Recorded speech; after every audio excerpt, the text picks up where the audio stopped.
Welcome to Melrose Unitarian Universalist Church. Our service today is called The Shape of Love and Justice, Fat Liberation as Faithful Work. Good morning. Good morning. I am Dan Griscom, the current president of the board. My pronouns are he and his, and it's great to see you all this morning. Our minister, the Reverend Dr. Suzanne Intriligator, is at home today watching on Zoom because she had a COVID exposure last week. But we have a guest preacher who is here in person today. Just a few announcements this morning. We have two members who will need some help with meals this next few weeks. If you can donate a meal or some groceries, actually, let me take this off, excuse me.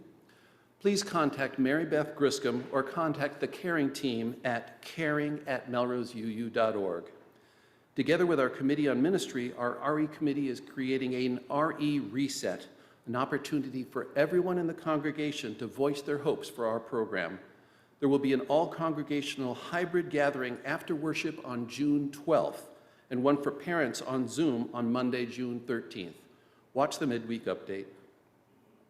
June 12th is our last service in sanctuary, and it is also our traditional flower communion service. We are trying to transition this year to using more native plants for that service, so if you have something blooming in your yard, please bring 1 or 2 blooms along that day. June 19th is the annual picnic at Pine Banks.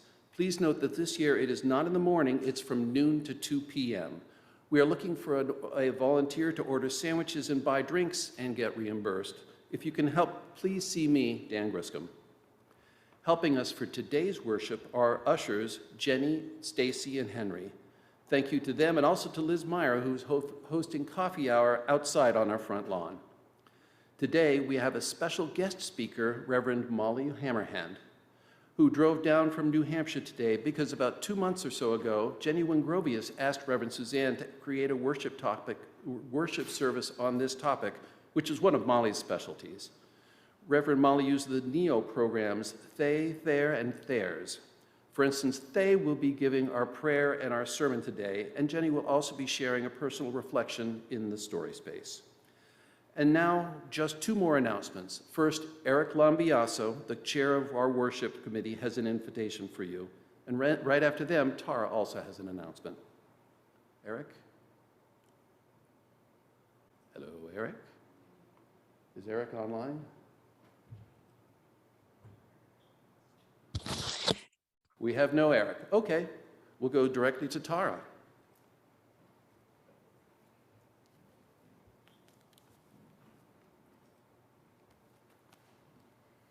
I believe Eric's announcement was about Sunday summer activities, so you can talk to him about that. With great sadness, however, I want to let you know that I am leaving MUUC and my work as your music director as of the end of the church year. I am so grateful to this congregation and its leadership for all you have given me these past 9 years. But as you know, the pandemic has been a really tough time, and I am, as I know many of you are too, exhausted. It's time for a rest and a reset. As many of you know, in just the second half of 2020, I gave birth, started parenting for the first time, and unexpectedly lost my father to brain cancer. Thank you for all your invaluable support through all of this. I've so appreciated it. But I've now realized the only way I will be able to fully recover my well-being is to step away from the roller coaster of church work as we continue to live through this ongoing pandemic. I'll miss you all dearly. But I have faith that you will find someone with their own great strengths, different than mine, to lead music at MUUC. Stay tuned for details of a search committee forming ASAP. I know Dan is on it. And I trust that this church, especially after all you've been through recently and the resilience you've shown as a community, I trust that you will continue doing great work in the Melrose community for years and decades to come, and I'm so grateful for the privilege of being part of that work for nearly a decade myself. Thank you all.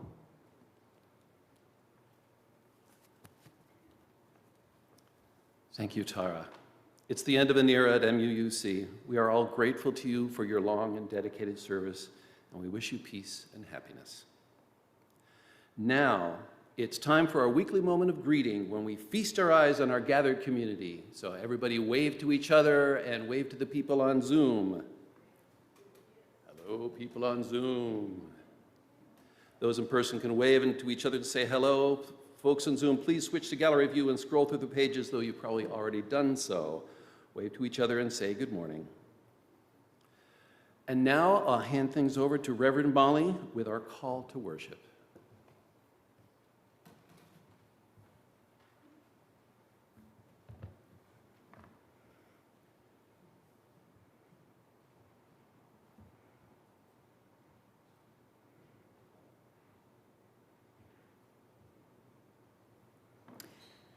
We spend our lives being told in so many little ways, and some big ones too, that the only way to be healthy, to be whole, to be holy, is to be small, to shrink ourselves through sweat or surgery or starvation, to contain our essence in an assigned shape. But the flame that casts a light is no more or less holy, whether it's small, illuminating an intimate space, or a blaze that lights a whole room. As we move into our chalice lighting, may the flame that we light today remind us, each of us, big or small, that we are healthy, holy, and whole right now. Together, we light the symbol of our living faith, the flaming chalice. Here to light it and give a reading is longtime member Mark Viola.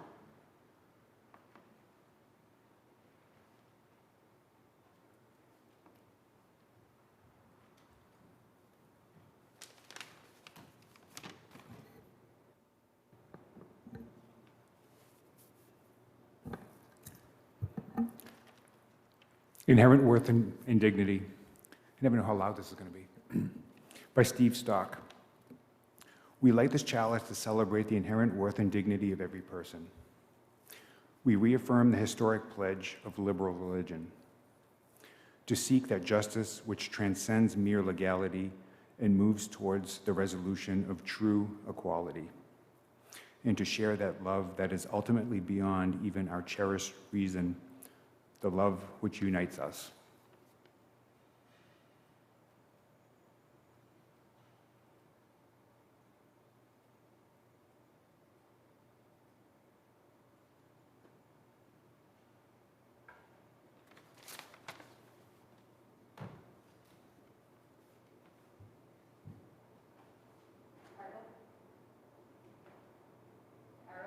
Our opening. I may never figure this out. Our opening hymn this morning is How Could Anyone Ever Tell You, which is number 1053 in the Teal hymnal. We'll also show the lyrics on the screen behind me or over Zoom. Choir members, please come forward.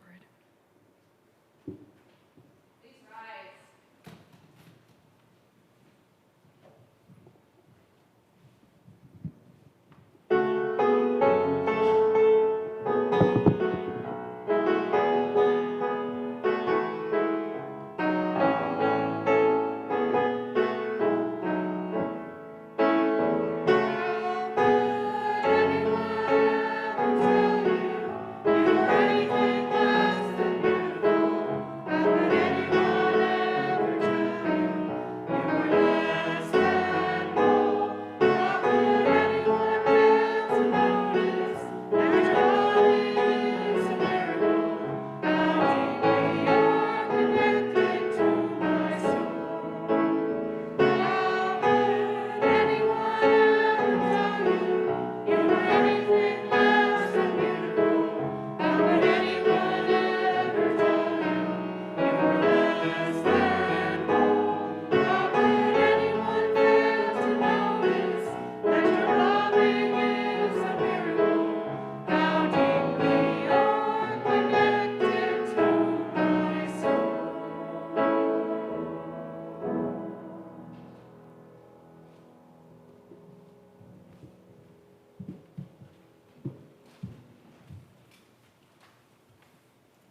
And now, please remain standing and let us join together in the words of our covenant, followed by the song of aspiration. Love is the doctrine of this church. The quest for truth is its sacrament, and service is its prayer. To dwell together in peace, to seek knowledge in freedom, to serve humankind in fellowship, to the end that all souls shall grow into harmony with the divine. This is our great covenant, one with another and with our God.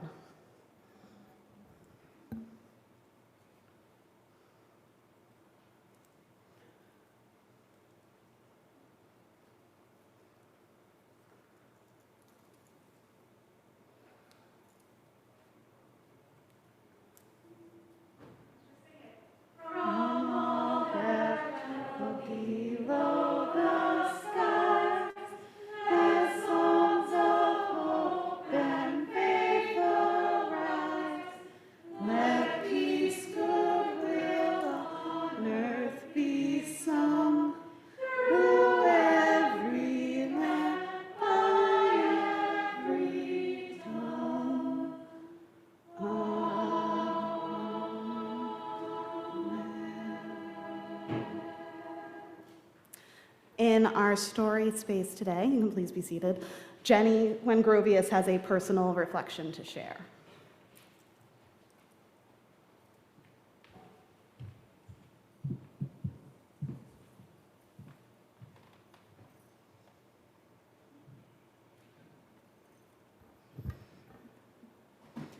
The first time, wow, apologies for that.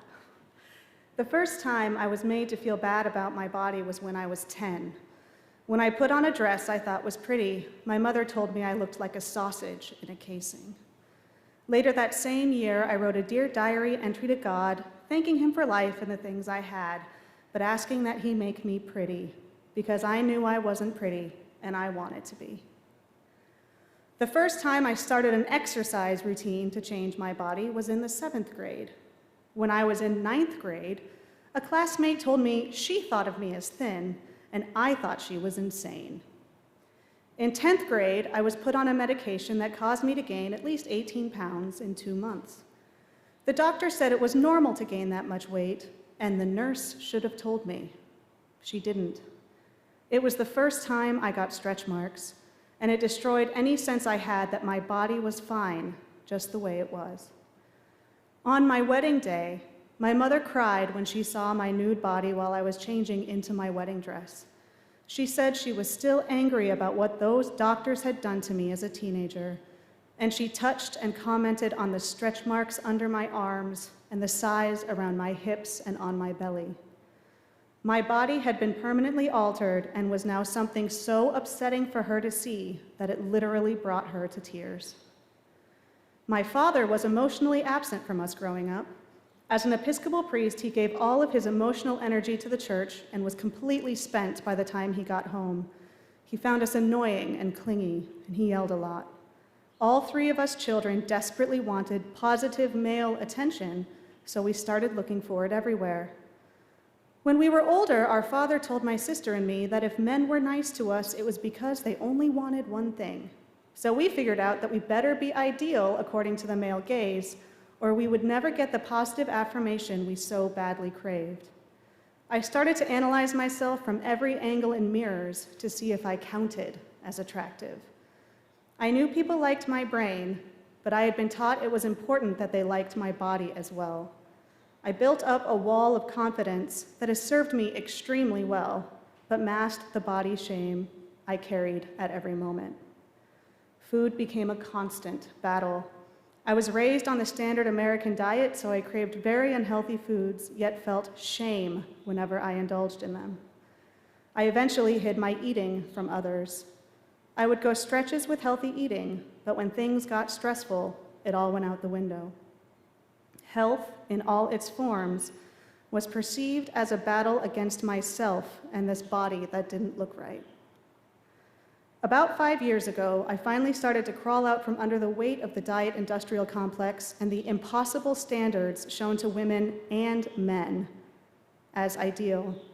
I had tried countless fad diets and exercise regimens, and I was emotionally exhausted.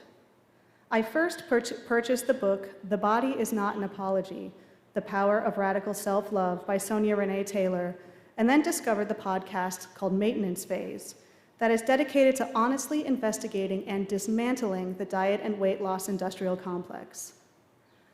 I learned that the BMI is a terrible measure of health, and its genesis is profoundly racist. It was created as a population-wide measure by a white man in Europe in the 1800s to define the perfect body, which coincidentally was rich, white, and male. The BMI categories themselves were shifted in 1998 to lower the weight at which human bodies are medically defined as overweight and obese. So millions of Americans became medically overweight overnight. I learned that there are other health markers that indicate overall health much better than weight. So you cannot actually tell if someone is healthy by looking at them. There are healthy people in large bodies, and there are unhealthy people in small bodies. When, quote, obesity was declared a disease in and of itself, doctors started missing correct medical diagnoses in favor of diagnosing obesity and directing patients to lose weight, even though 98% of diets fail. These misdiagnoses prolonged suffering and can sometimes lead to permanent disability and even death. I learned that people of size are not a protected class, so they can be fired or not hired because of their bodies. There are layers and layers of discrimination that are shocking and horrifying, and they must be exposed and confronted. I wanted to have this service because we UUs pride ourselves on our social justice work and devote time and energy to rooting out bias inside ourselves. Yet we are not talking about weight bias. This bias affects people across every group that we UUs work hard to support. Yet we never talk about weight bias. Being perceived as, quote, fat is the #1 reason children are bullied in school. Yet we never talk about weight bias. Good people see themselves as righteous for dehumanizing people of size or treating them as lesser than because they have been taught that this is a moral issue. So calling out family and friends is the proper thing to do. Almost all of us are actively engaging in this form of bias and seeing nothing wrong with it. It is imperative that we all educate ourselves and take on this bias head on, both in the wider world and in ourselves. My journey has a happy ending. I want to make it clear that now I am a confident woman who loves herself and her body, and I do have a very loving and supportive relationship with my parents. They are not villains. I know they came across horribly. But even being at the proud and mentally healthy place I am, I still can't take a bite to eat without a whisper from that critical voice that worries about the effect the food will have on my body size. If I walk by a reflective surface, be it a mirror or a window, I still often instinctively look at my body to see if it is presenting right. These voices have been with me constantly for 20 years, but they are getting quieter and quieter as time passes. So regardless of the whispers, I choose to live completely free of a shame I was taught, without my awareness or consent. And I know that I and my body are beautiful.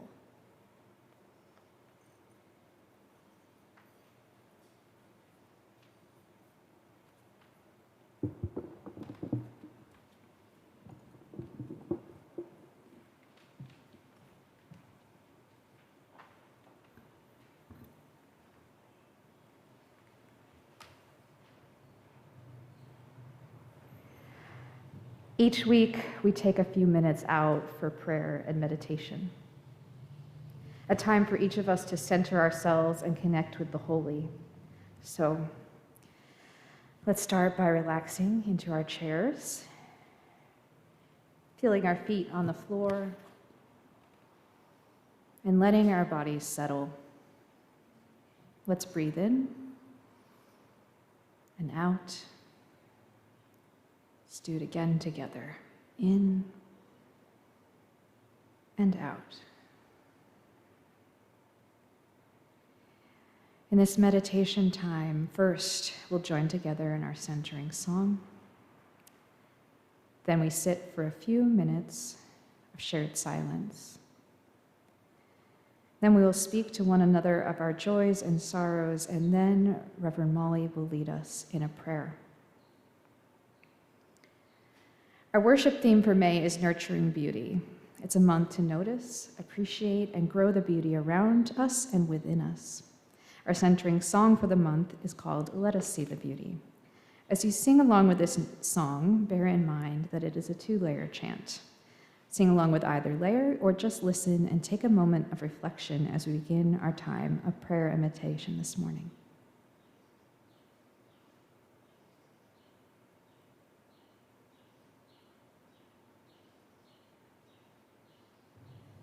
Let us see the beauty every day, and source our lives from its presence. Let us see the beauty every day, and source our lives from its presence. I want to know if you can see the beauty, even when it's not pretty every day. I want to know if you can see the beauty and source your life from its presence.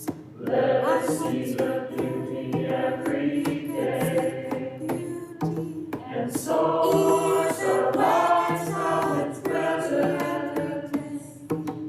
Let us see the beauty every day, and source our lives from its presence. Let us see the beauty every day.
Every Sunday, we share with one another the joys and sorrows of our lives. our personal milestones. We listen with openness and compassion, letting this sharing weave us into a strong community. First, if folks on Zoom have a sorrow to share today, please type it into the chat box, and I will read them aloud.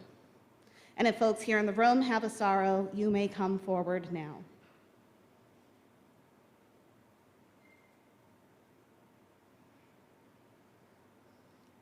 Any on paper? Erin Hobenaudet asks that a candle of sorrow be shared on the passing of her father. Please hold her and her family in your heart.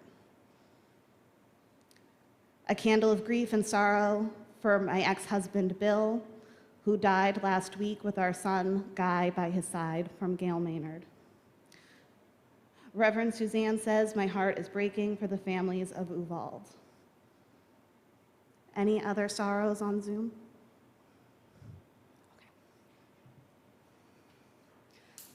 Let us take a moment together to hold all these sorrows together. May those who are hurting today know our love and support. May we reach out with kindness. Stacy will light this candle as a beacon of care for all the sorrows spoken and unspoken today. And now I ask for all the joys you'd like to share. Folks on Zoom can type them into the chat box and I will read them aloud. Folks here in the room with a joy can come forward now.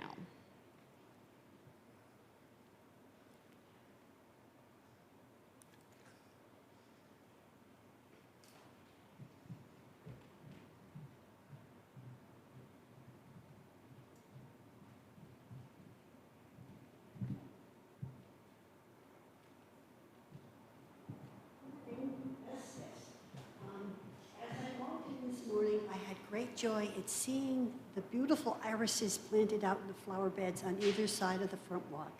They're so beautiful. We get about a week, maybe 2 weeks if we're lucky, and then have to wait for next year.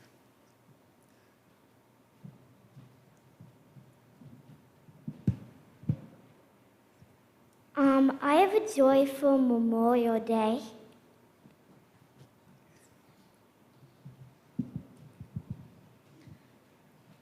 We also have a joy from Reverend Suzanne for Jenny's brave testimony. Thank you. A candle of joy from Harry, successfully delivered the men's 4x4 yesterday and had a good time with the team. Any other joys? All right. Thank you for sharing these joys, which help to connect us and remind us all of the beauty of living. And now we light one more candle to shine out our thanks for all the many blessings in our lives.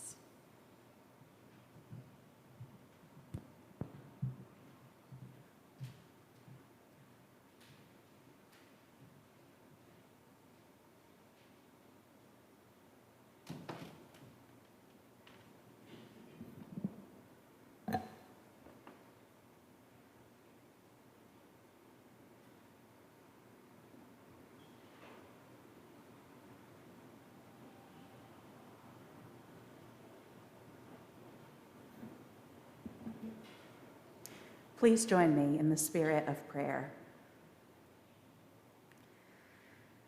Spirit of life and spirit of love. Spirit of that which is ephemeral and that which is eternal. Spirit that holds us all. Love that holds us and touches us deeply. Spirit that connects and love that binds. Help us awaken to your presence. In this place, in this time where we come and gather together, we acknowledge that there is a great lament echoing within our hearts. There is great lamentation for the families of Uvalde, Texas, of the victims of the shooting at Robb Elementary School. We hold all of these families within the strength, within the boundary, within the nurturing bowl of love that holds all. Within our hearts, we reach out to them and we share their sorrow, for our sorrows are not separate. For all of those sorrows that are more personal to us, the deaths of those that we know and that we love, we have gratitude for those lives, and we have sorrow for the fact that they are no longer with us in ways we can see. In this time of connection, we are reminded that those who leave from us are never truly departed, that we are still connected through this web of all that is interconnected, that is living, that is beyond life. All things are connected, and all things support each other. For those blessings that we experience in our lives, for those celebrations, for those joyous days, let us be reminded of those, and that even here, even in sorrow, there can be blessing, there can be beauty, there can be gratitude. In the spirit of holding all of these complexities, let us recognize where the gratitude is. We in this community have gratitude for the ministry of Tara that she has shared with us for the last 9 years. We in this community give thanks for all of the testimonies, for the truth-telling, for the brave souls that come forward to share what is within their hearts. And in this gratitude, we recognize each other's faces, each other's voices, and each other's words. In this gratitude, we hold one another. We exist. We have gratitude for the bodies that have brought us here, exactly as we are, whole and holy. We have gratitude for the spirits that continue to carry us through those moments of pain and sorrow and suffering. We have gratitude for those minds that make connections, that weave all things together into a fabric of story that we can all wrap around us. For all of these things, for all of the sorrow, for all of the joy, we hold in the spirit of gratitude and of gentle, tender thanksgiving. Amen, and blessed be.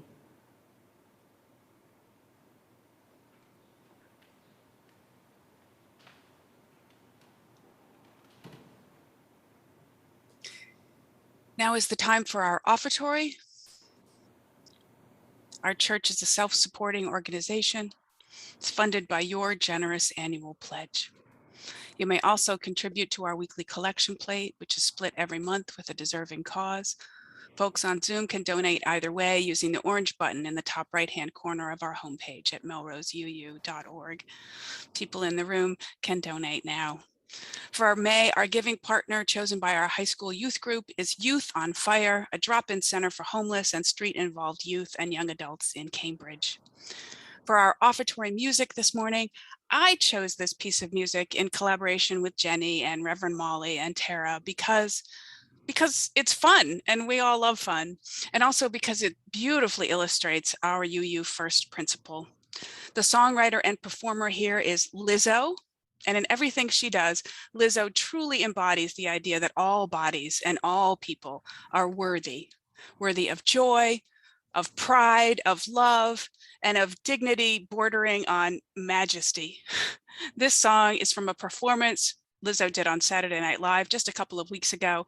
The song is called Special. I hope you enjoy.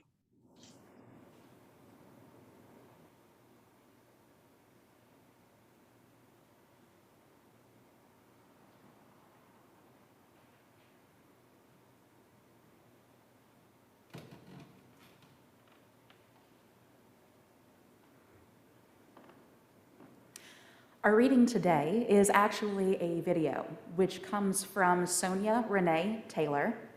And you may remember that name mentioned earlier when Jenny was giving her story and her testimony. This is the poem, "The Body Is Not an Apology," for which her book is named. And Sonia Renee Taylor is a Black activist, poet, and author. Her work centers Black and brown, fat, queer and trans, and disabled bodies. Her philosophy draws on radical self-love and body empowerment as foundational tools for creating justice.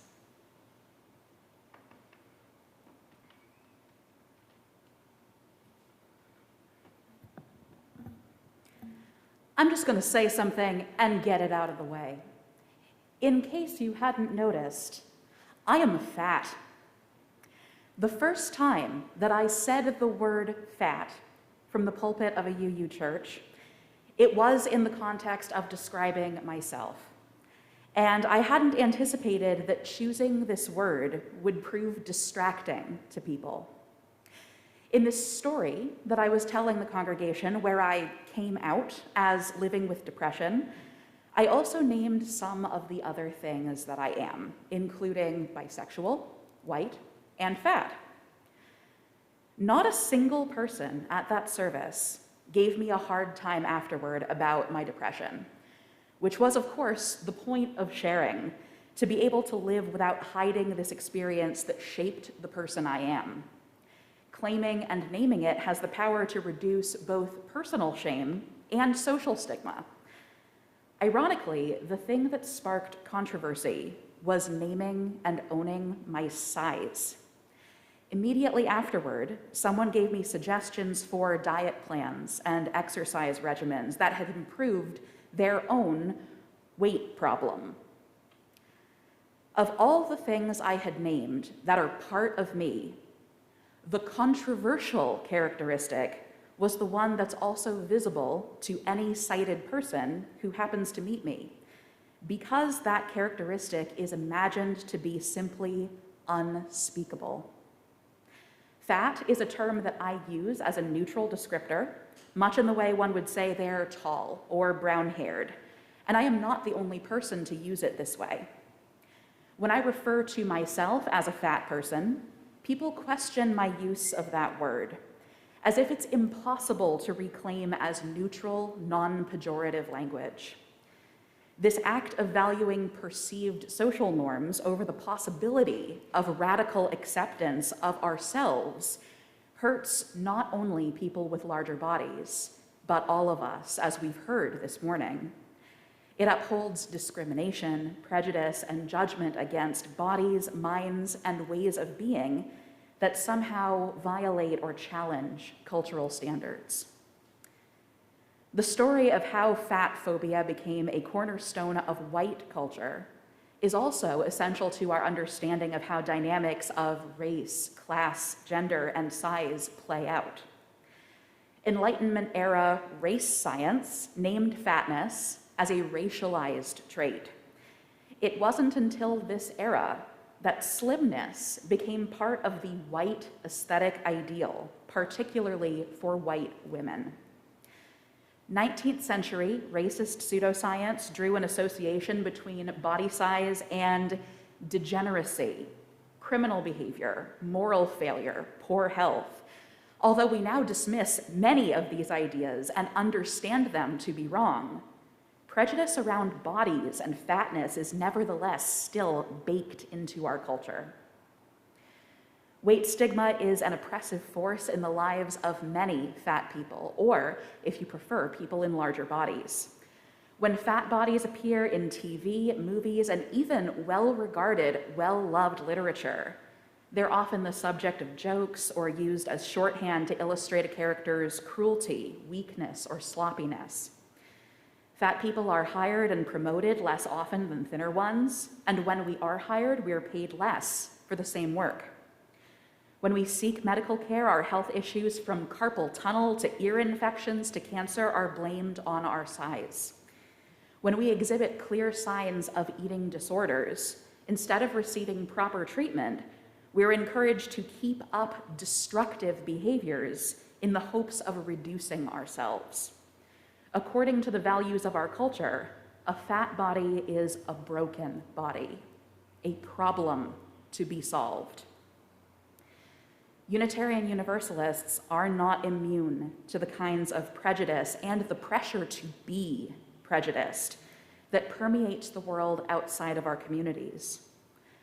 When I say that speaking about this topic makes me vulnerable, I mean that when a Finn minister shares a message of body liberation for all that centers the experience of fat people, their body is not on the line. They're not likely to be met with expressions of concern about their body or unsolicited tips on how to improve it after the service they give. UUs are not immune.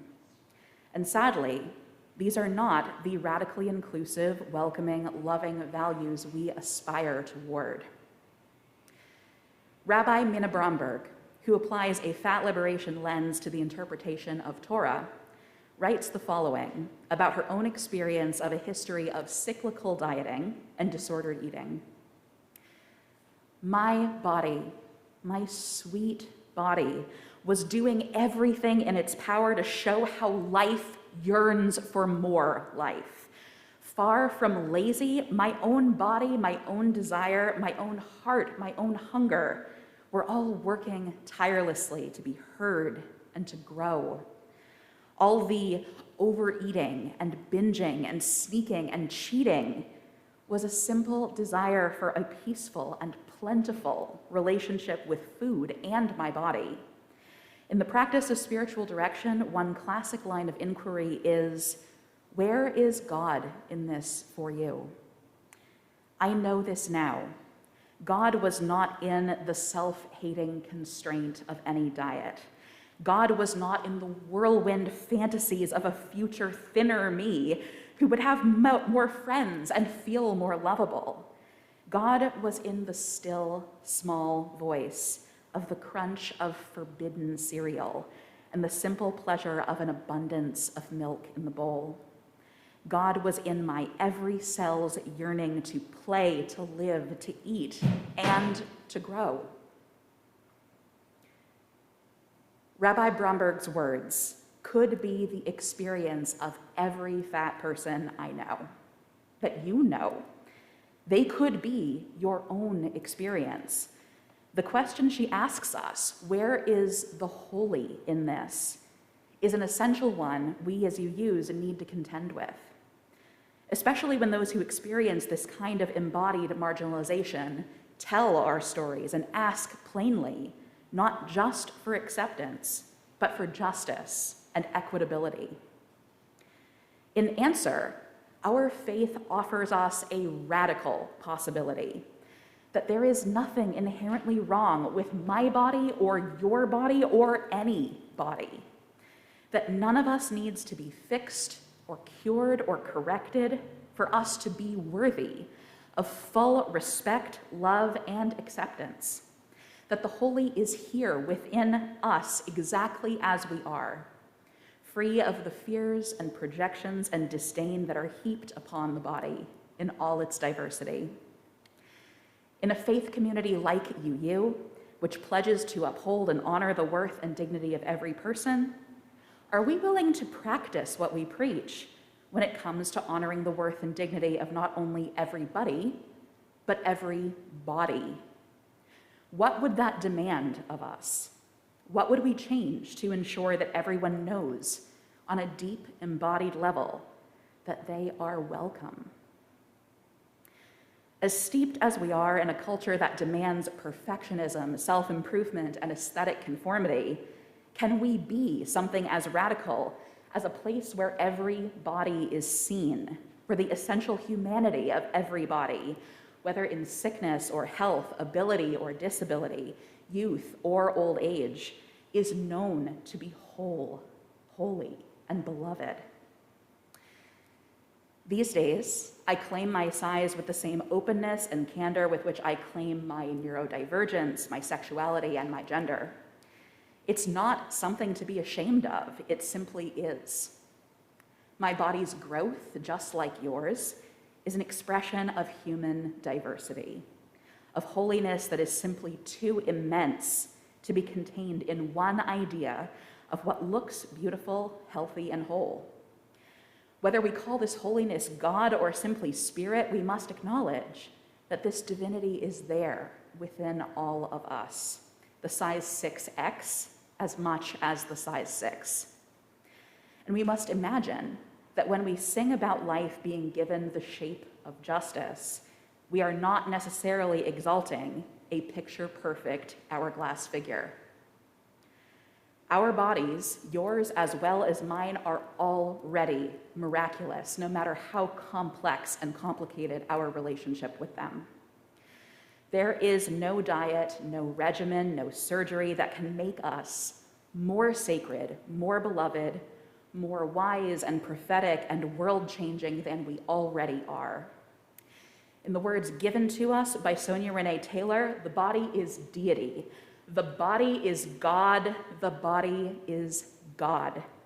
Hosanna, hallelujah, praise. As we go out from this place today, may we remember that each of us is healthy, holy, whole. Your size does not diminish your worth, just as your body diminishes no part of the whole that is you. The presence of the holy is not in a diet, not in a bathroom scale, not in the fear of a large body. That which we call holy is present in every inch of you, every fold, every stretch mark. You are holy and whole. Not an apology, not a failed assignment. May each of us move forward in doing the faithful work of reshaping justice, body by each holy body. So may it be, and amen.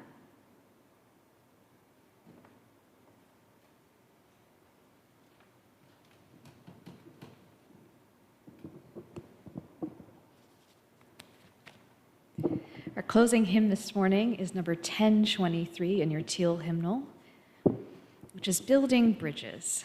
The lyrics will be once again projected behind me, and we'll sing it first in unison and then as a round. Come on up, choir members. Let's please rise in body or in spirit and make sweet harmony, friends.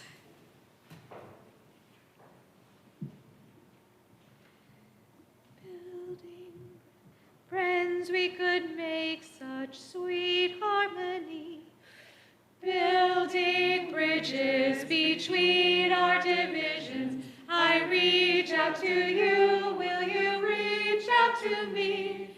With all of our voices and all of our visions, friends, we could make such sweet harmony. Again, in unison.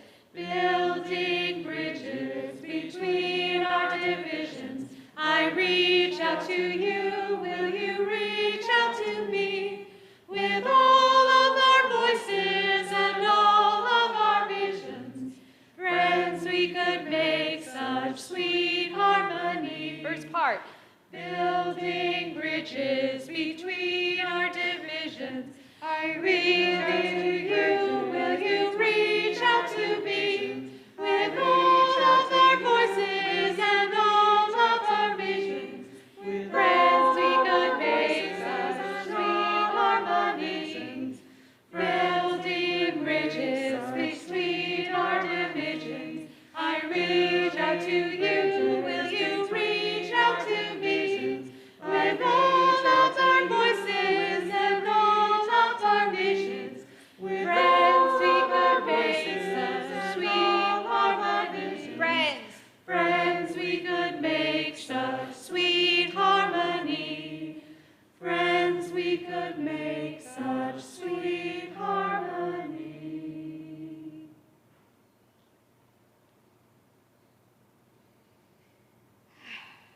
Please remain standing and join me in our extinguishing words. We extinguish the flame, but not the light of truth, the warmth of community, the fire of commitment. These we carry in our hearts until we are together again. Amen. Paul, could I ask you to extinguish the chalice, please? Extinguish the chalice. Thank you. Our service has ended. Friends on Zoom can stay in the main room to chat, and folks here can please enjoy a brief postlude from me before gathering for coffee hour on the front lawn. Thank you for worshiping with us today.